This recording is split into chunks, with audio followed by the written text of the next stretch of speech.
किसी नगर में एक शातिर चोर रहता था। उसका एक बेटा था।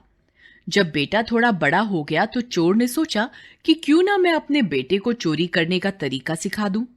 मन में यह विचार आते ही उसने अपने बेटे को चोरी करने के तरीके सिखाना शुरू कर दिया।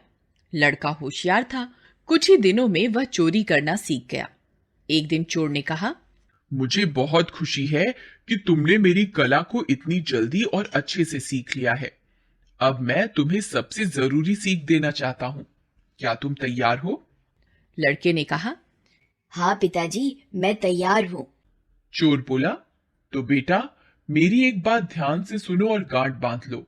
तुम साधु संतों की बातें कभी मत सुनना। उनकी बातें हमारे धंधे के लिए ठीक नहीं होती।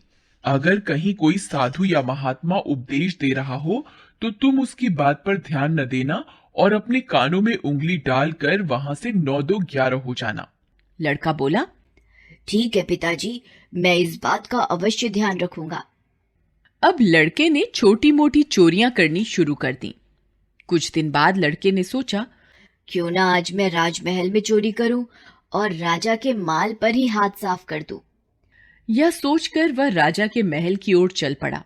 कुछ दूर जाने के बाद उसने देखा कि एक पेड़ के नीचे लोगों की भारी भीड़ है।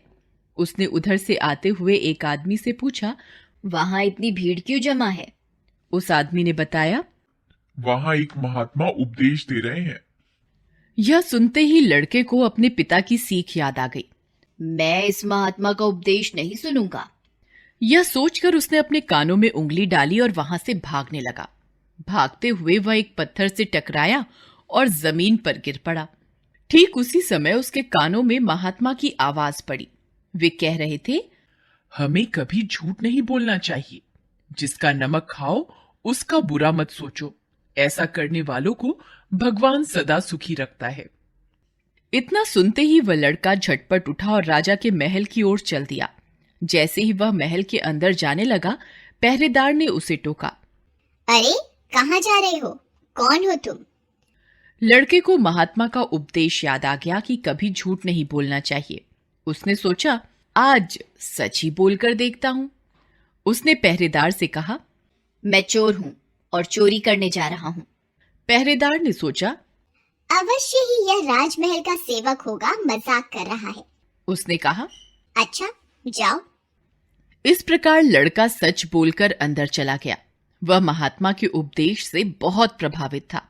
अब वह एक कमरे में घुसा। वहां ढेर सारा पैसा और गहने रखे थे। इतने पैसे और गहने देखकर उसका मन खुशी से नाच उठा। उसने तुरंत सारा धन एक थैले में भर लिया। फिर वह दूसरे कमरे में घुसा। वह रसोई घर था। वहां तरह तरह की स्वादिष्ट खाने की चीजें रखी थीं। उसने पेट भर के भोजन किया।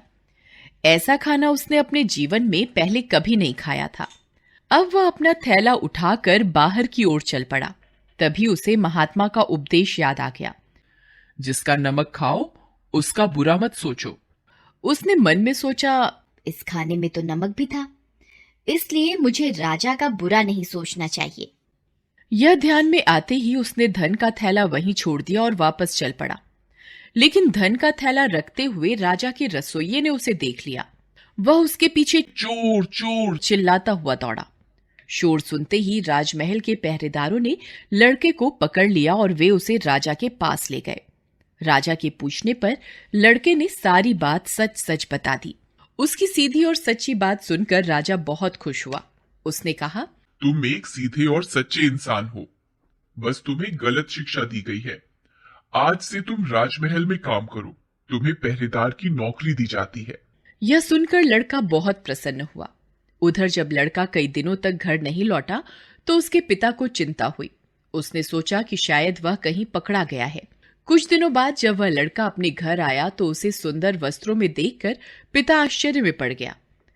लड़के ने कहा, पिताजी, आप तो कहते थे कि किसी साधु संत की बात मत सुनना, लेकिन मैंने एक महात्मा की बातें सुनी और उनका पालन किया।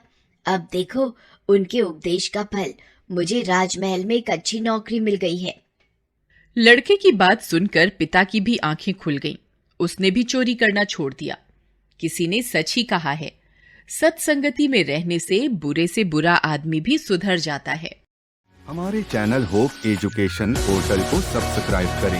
हमारे नए वीडियो की तत्काल सूचना के लिए घंटी के आइकन पर क्लिक करें।